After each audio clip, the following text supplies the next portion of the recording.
प्रकृतीच्या अधीन असलेले आणि इंद्रियांचे लाड पुरवणारे जे लोक आहेत, जे माझं हे मत किंवा माझ्या सांगण्याकडे दुर्लक्ष करतात, मी जे सांगितलंय त्याला सर्वसामान्य गोष्ट आहे असं म्हणतात, किंवा माझी आज्ञा मानत नाहीत, किंवा मी जे बोललोय त्याला एक प्रकारचा व्यर्थ बडबड आहे असं समजतात, ते जे लोक आहेत ते मोहरूपी दारूने भरलेले आहेत. आता ही मोहरूपी दारू म्हणजे काय प्रकरण आहे? मोह नावाच्या झाडाची दारू नाही बरं. मोह म्हणजे माझं म्हणणे किंवा माझं वाटणे, माझी पत्नी, माझी मुलं, माझं घर. ज्या घरामध्ये आपण सध्या राहतोय ते घर आपल्या आधी किंवा ती जागा आपल्या आधी कोणाची तरी होती. आज जागा तिथंच आहे, पण घर जे आहे, तो जो मालक आहे तो गेला. त्याला म्हणतात मोहमदिरा. आता विषय विखे घारले. विषय विख म्हणजे विषय जे आहेत त्यांना विष म्हटलेलं आहे. काय कुठला पण अवयव आहे आपला, समजा आपले डोळे, तर आपल्या डोळ्यांना आपण सुरुवातीला मोबाईल बघण्याची सवय लावली, पण हळूहळू काय झालं का डोळ्यांना तो मोबाईल इतका आवडायला लागला का त्याच्यामुळं आता तो बघावाच लागतो, अशी परिस्थिती निर्माण झाली. म्हणून डोळ्यांना मोबाईल हा विषय, आणि मग नंतर आपण म्हणतो की डोळे इंद्रिय आहेत, विषय मोबाईल आहे. आणि सुरुवातीला जे आपण थोडं आवडलं म्हणून बघायला गेलो, आता त्याचा परिणाम असा झाला का मोबाईलशिवाय आपल्याला चैन पडत नाही. अज्ञानाच्या चिखलात बुडालेले आहेत. अज्ञान म्हणजे काय? का जन्म आणि मृत्यू हे दोनच सत्य आहेत. मृत्यू हे अंतिम सत्य आहे आणि मी कधी मरणारच नाही, किंवा हा देह म्हणजे मी, अशा प्रकारचं अज्ञान त्यांच्यामध्ये आहे. माऊलींनी या ठिकाणी खूप सुंदर उदाहरण दिलेलं आहे का ज्याप्रमाणे एखाद्या प्रेताच्या हातामध्ये दिलेला हिरा, त्याचा त्या प्रेताला काही उपयोग नसतो. किंवा एखाद्या ठिकाणी एखादी चोरी झाली आणि ती चोरी एका जन्मजात आंधळ्यानं पाहिली, तर त्या आंधळ्यांचं पाहणं हे त्या चोरीचा पुरावा मानला जाईल का? देखे शवाच्या हाती दिदले, जैसे का रत्न वाया गेले, ना तरी जात्यांधा पाहिले, प्रमाण नोहे, म्हणजे पुरावा मानला जात नाही. तसं जसं चंद्राचा उदय झाला त्या कावळ्याला त्या चंद्राच्या उदयाचा काही उपयोग नसतो, त्याप्रमाणे हे जे मी ज्ञान सांगितलेलं आहे हे अशा पद्धतीने वागणाऱ्या मूर्ख लोकांच्या काहीच उपयोगाचं नसतं. म्हणून अर्जुना, माझं असं सांगणं आहे की ह्या वृत्तीचे जे लोक आहेत किंवा ह्या परमार्थाकडे ज्यांचं दुर्लक्ष आहे, अशा लोकांशी संभाषण देखील करू नये. त्यात अजून एक, कलियुगाच्या प्रभावामुळं सध्याची अवस्था अशी आहे का हा जो परमार्थ आहे किंवा भगवंत, ईश्वर, या ज्या शक्ती आहे, कर्मयोग, ध्यानयोग, सांख्ययोग, हे आत्ताचा समाज मानत नाही किंवा त्याची निंदा करते का हा देव करायला लागला. तर यांना माऊलींनी एक उदाहरण दिलेलं आहे. ज्याप्रमाणे पतंग नावाचा एक किडा असतो बघा, तो पतंग नावाचा किडा जो आहे त्याला प्रकाश किंवा उजेड किंवा दिवा सहन होत नाही. तो दिवा लावला की तो पतंग नावाचा किडा त्या दिव्यावर झेप घेतो आणि तो दिवा विझवण्याचा प्रयत्न करतो. पण माऊली म्हणतात का तो पतंग नावाचा किडा ज्यावेळेस ह्या दिव्याला आलिंगन द्यायला जातो त्यावेळेस 100% त्याचं मरण हे ठरलेलं आहे. पतंगादिपी आलिंगन तेथ त्यासी अचूक मरण, तेसी विचया चरण आत्मघाता. त्याप्रमाणे त्या दिव्याला आलिंगन दिल्यानंतर ज्याप्रमाणे त्या पतंग नावाच्या किड्याचं मरण हे ठरलेलं आहे, त्याप्रमाणे विषयांचं आचरण करणाऱ्या लोकांचा आत्मनाश होणं हे 100% ठरले आहे. म्हणून माऊली म्हणतात का जो शहाणा माणूस आहे त्याने इंद्रियांचे लाड पुरवणं हे बंद केलं पाहिजे, किंबहुना लाड नाही पुरवले पाहिजे.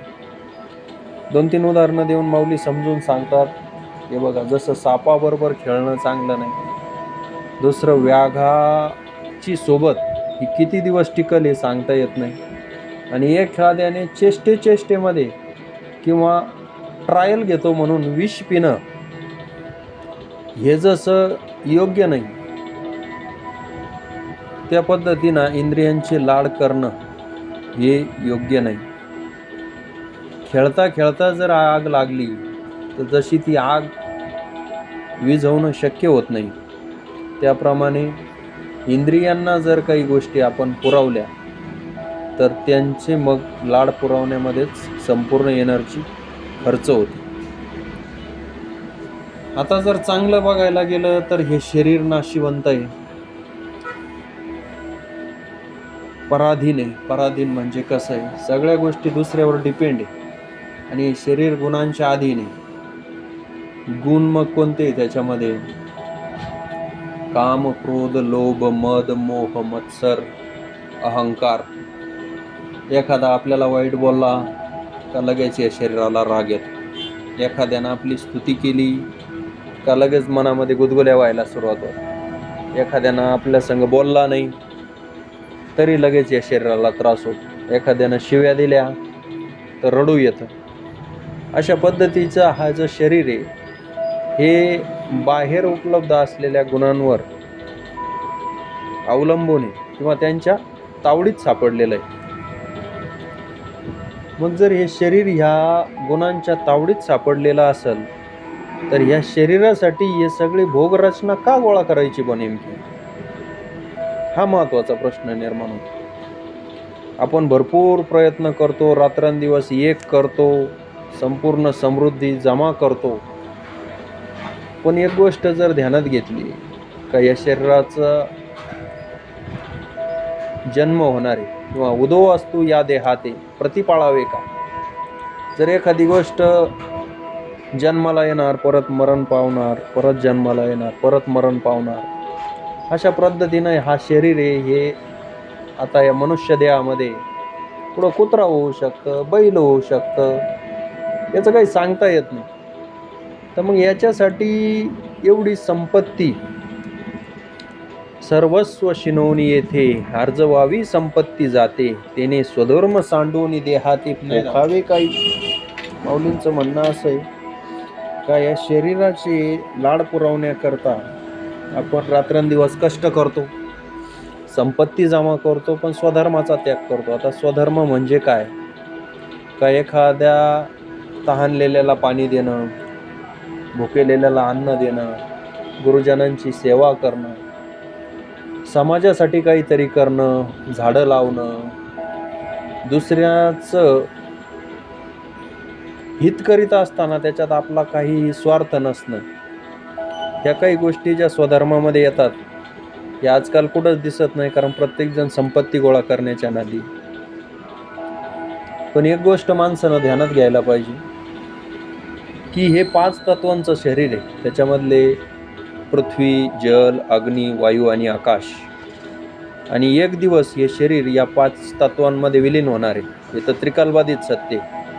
कोणी किती डॉक्टर केले, किती दवाखाने केले, तर शेवटी वृद्धत्व आणि मृत्यू या 2 गोष्टी कन्फर्म येणार आहेत. त्यामुळे माऊली म्हणतात की मग हे तव पांच मिळावा, शेखी अनुसरेल पंचत्वा, ते वेळी केला की दिवसावा शिनापला.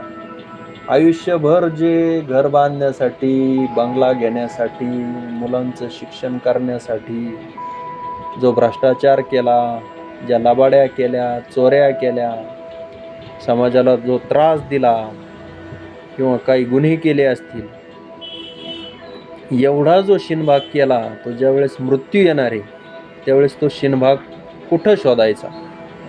म्हणून माऊली म्हणतात का या शरीराचं पोषण करण्याकडं